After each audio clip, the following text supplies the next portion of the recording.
My mom moved up to the loft after her brothers died. At the time, it was as far away as she could get.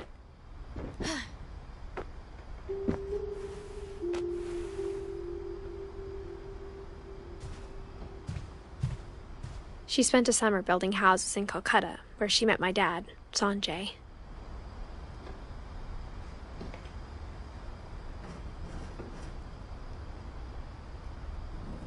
My mom moved to India a week after graduation and got a job teaching English. Louis was born a year later.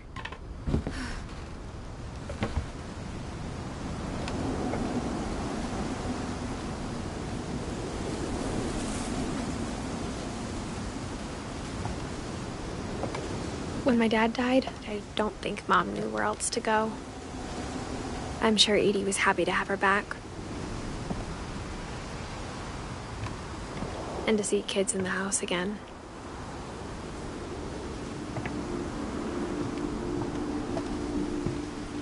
The house had to get a little bigger, but Edie was used to that.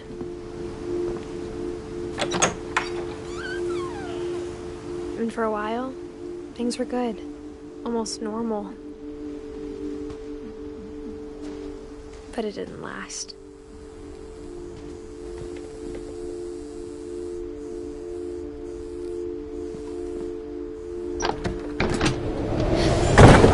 The beginning of the end was Milton's 10th birthday, when Edie gave him a castle.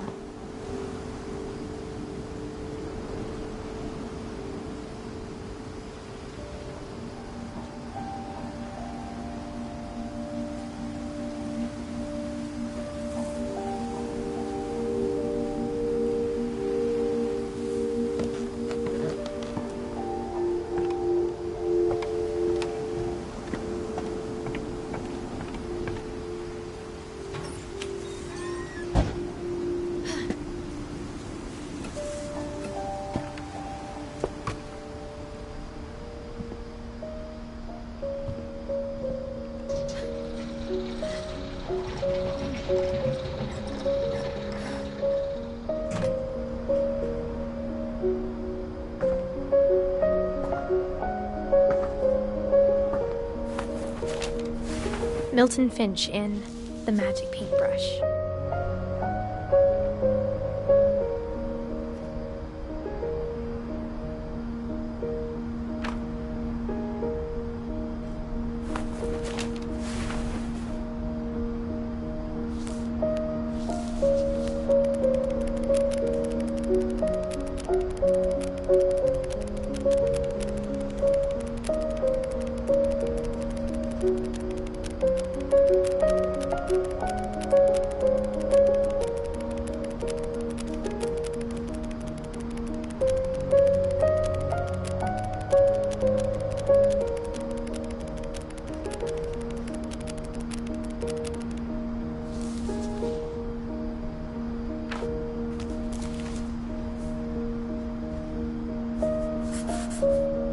I was 4 when Milton disappeared.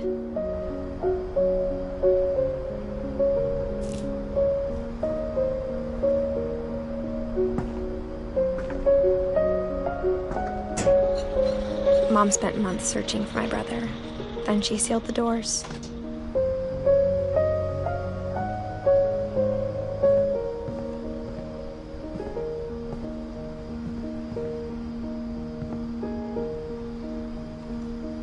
Whatever Milton had found in the house, Mom didn't want it getting out.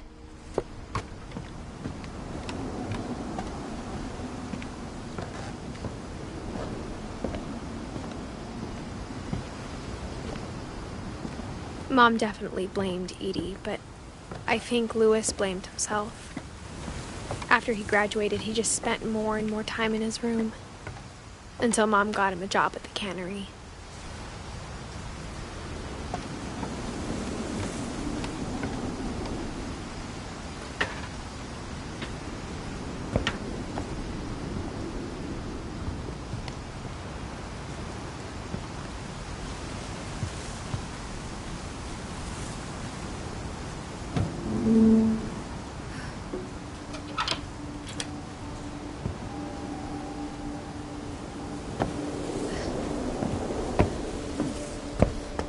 Lewis's room smelled very, very familiar. That part of him lived on.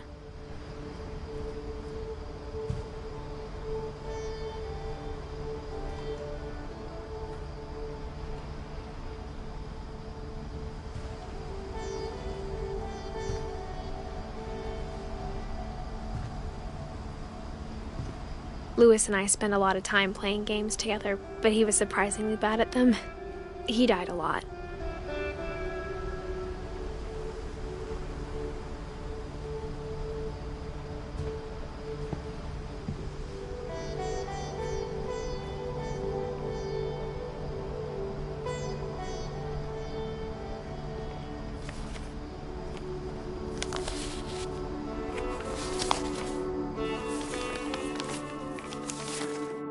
Dear Mrs. Finch, as Lewis's psychiatrist, I can understand your desire for an explanation. As I see it, the trouble began in January, shortly after we convinced your son to seek treatment for substance abuse. Newly sober, I believe Lewis first noticed the monotony of his daily life.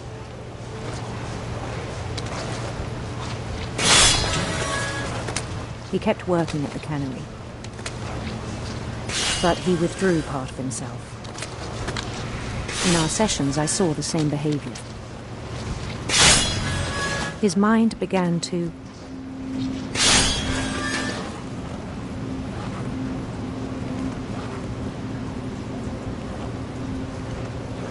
wander.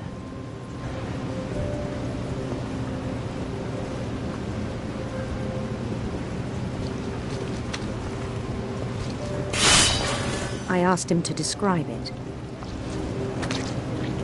He said he started small, imagining a labyrinth.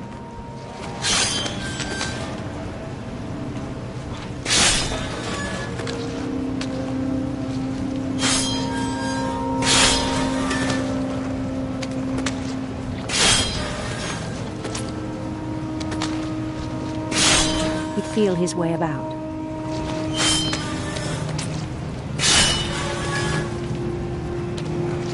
Then something moved. Bats. And toads.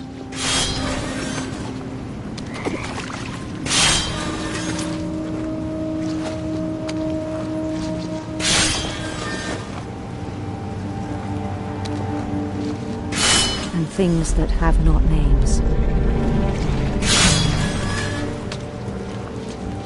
He knew it was all in his head. But he took it very seriously. I had hoped he'd find himself.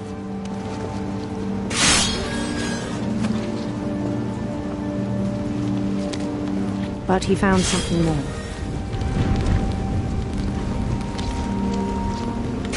I worried about him then.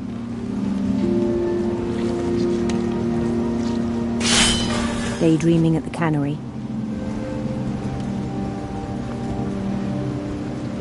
I spoke with his boss. But he said Lewis had become a model employee. Methodical, tireless, focused.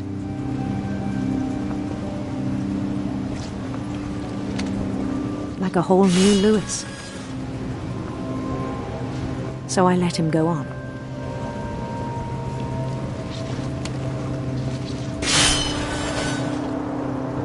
I even encouraged him. It seemed very promising at first.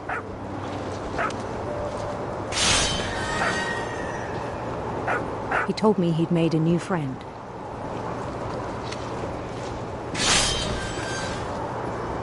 On the edge of a city he named Lewis Topia. He built the city up slowly, brick by brick.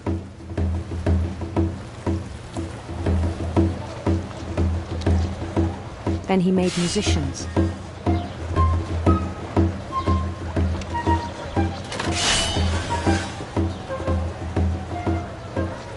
And songs for them to play. He talked about starting a band. And he was always humming something. Every day his imagination grew stronger.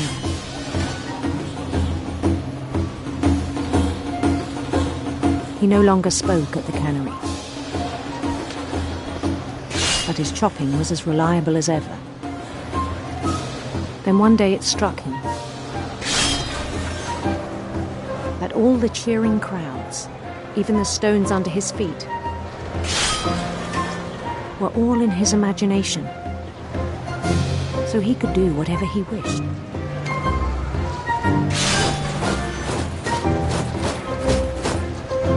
He held an election for mayor, and he won.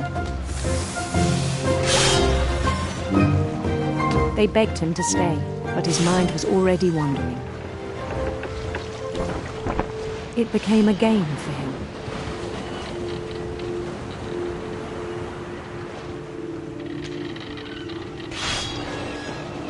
He'd conquer a city, then immediately push on. New Louisville.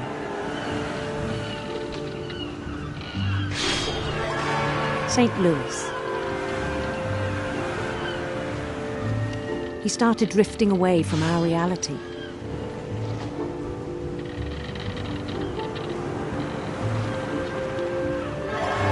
Minneapolis, until one day he forgot to go home from the cannery.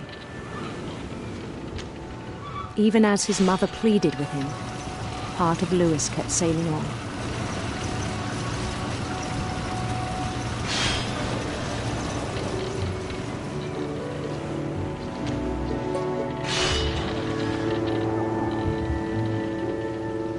In Louisburg, he heard rumors of a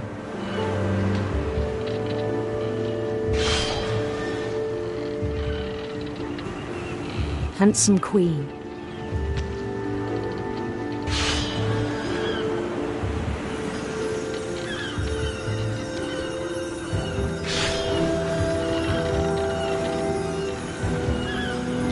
The queen was on her own quest for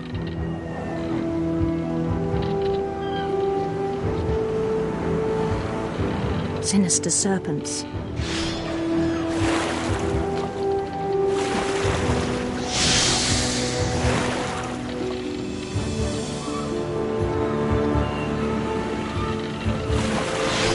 He followed the sound of her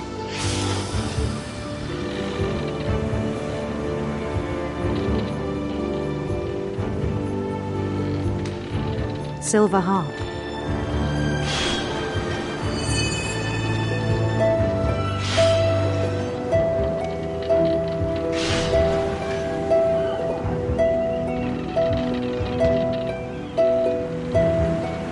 His chase led him to a golden palace east of the sun and west of the moon. Even then, his logic remained sound. He knew the world was all in his imagination.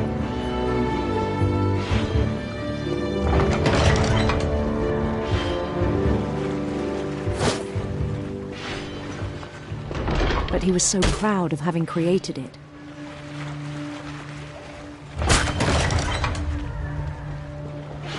In his own eyes, he'd become something greater than a king.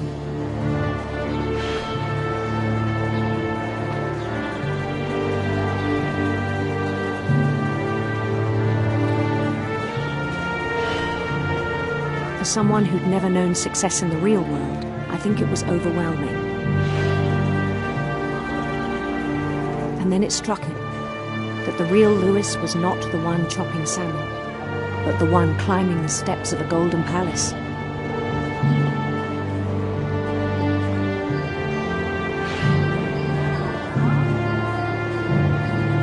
My imagination is as real as my body, he told me. It was hard to argue with him.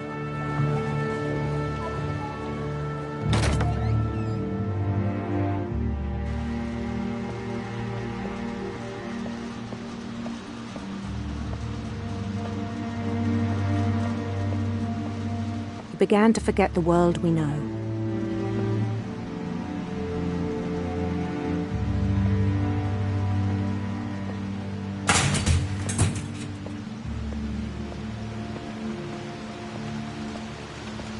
I think it pained him to remember Louis, the cannery worker.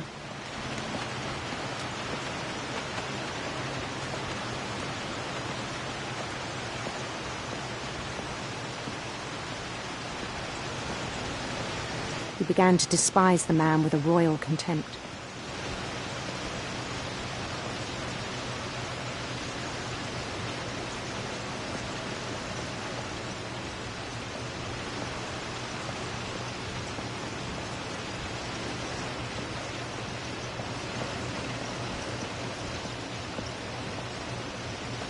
I still thought I could save him.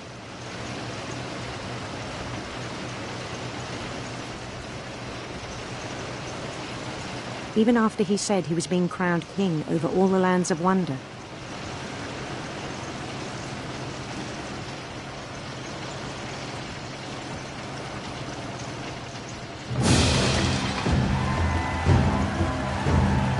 The palace would be packed with his companions.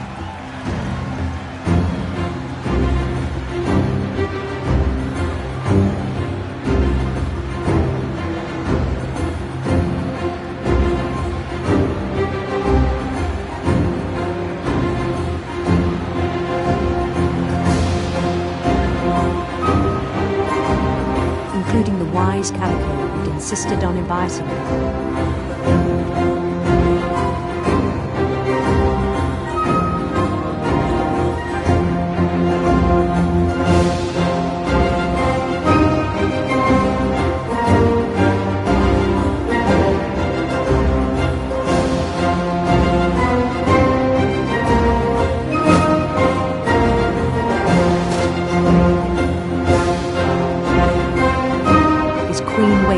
Holding his crown.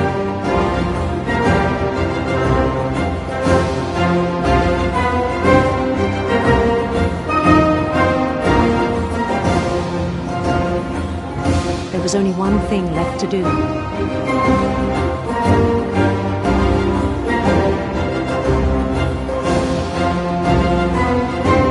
Bend down his head.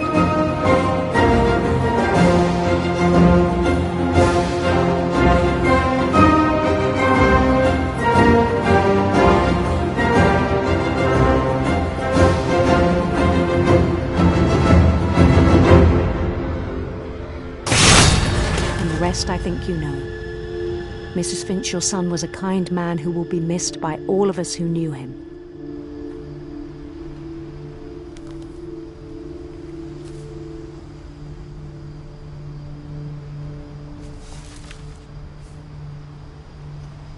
My brother was really cool. I wish you could have met him.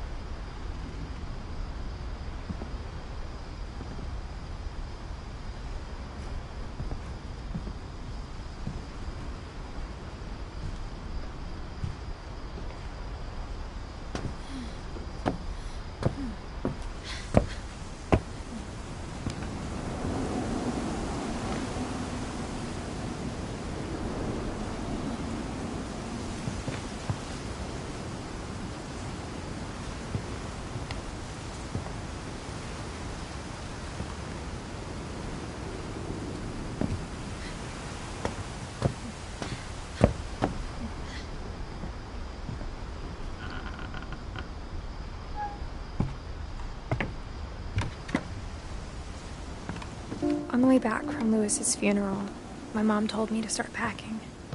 She waited until the day before we left to tell Edie.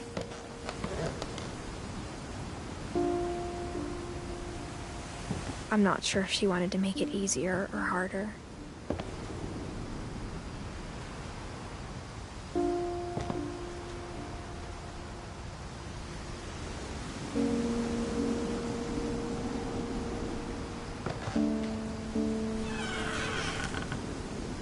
I wish we'd stayed.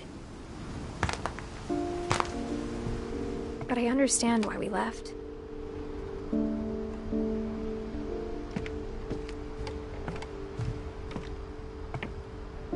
My mom ended up leaving everything behind.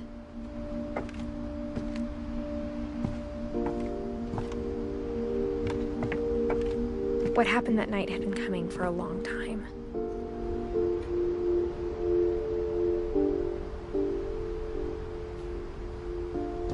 Maybe it should have come sooner.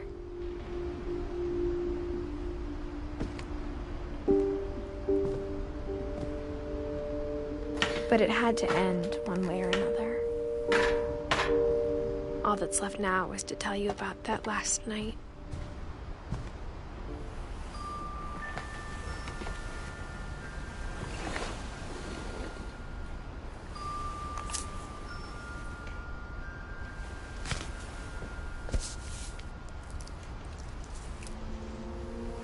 That whole last day, Edie just watched us pack and didn't say a word.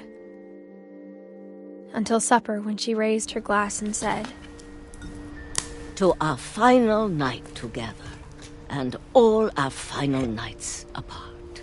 Grandma, you know what I said about alcohol. Some of your medications are very Edith, specific. I left a present for you in the hallway. Why don't you go open it? The grown-ups have to argue now. I'm sorry, you're right. We're all leaving tomorrow. Let's just enjoy our last... I'm not leaving. Edith, you're excused.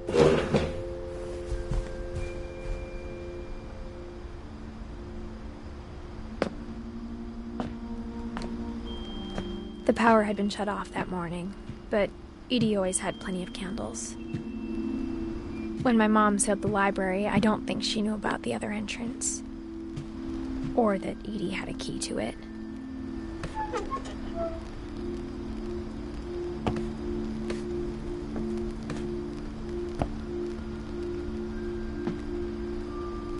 That thing you're afraid of isn't going to end when you leave the house. Edith has a right to know these stories. My children are dead because of your stories. I think it's best if Edith and I leave tonight.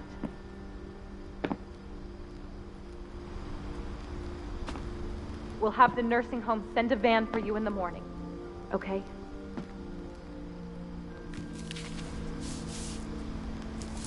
Dear Edith, there's so many stories I wish I could tell you, but there's only time for one. This is about what happened on the night you were born. That night, the tide went way, way out. It was the first and last time I ever saw the old house aground. There'd been an earthquake out in the middle of the ocean. They called it the lowest tide in 1,000 years. God, it smelled awful. You know, I've seen that house every day of my life.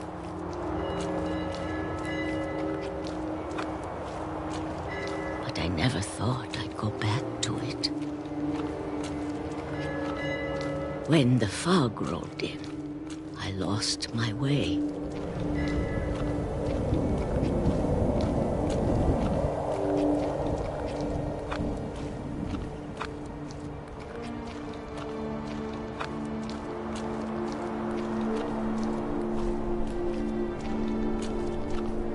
I got turned around.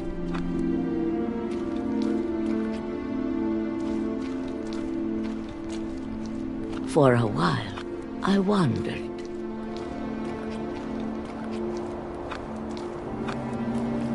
I started seeing things.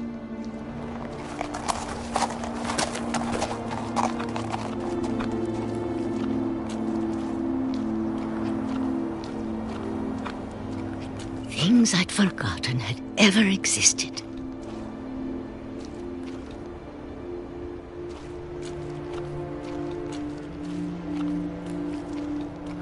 But when I saw them, they felt like old friends. That night, a lot of things came back to me. Or maybe I came back to them.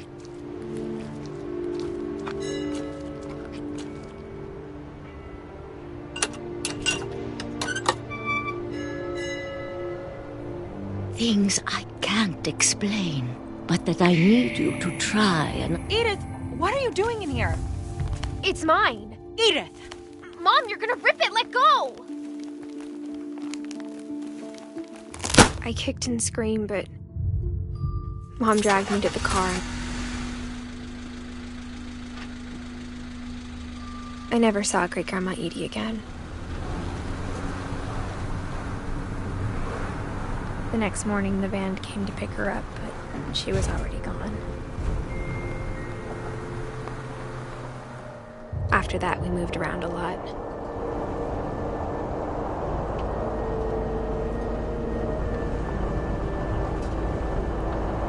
We both tried to make the best of it.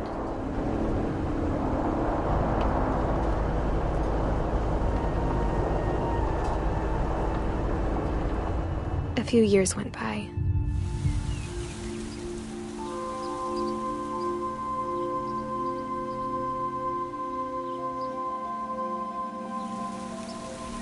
My mom didn't like to talk about it, but she started getting sick a lot. The rest happened pretty quickly. She got better for a while, and then she didn't.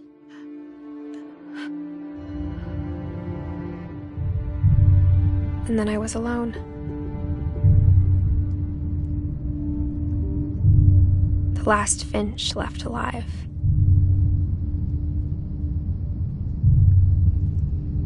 Until I found out about you. I'm still not sure what to tell you about all this.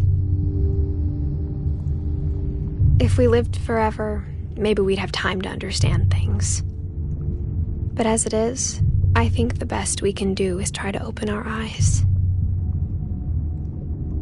And appreciate how strange and brief all of this is.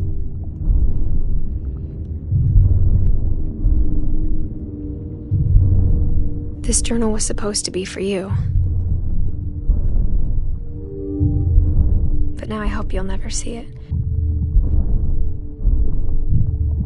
I just want to meet you and tell you all these stories myself. But I guess if you're reading this now, things didn't work out that way.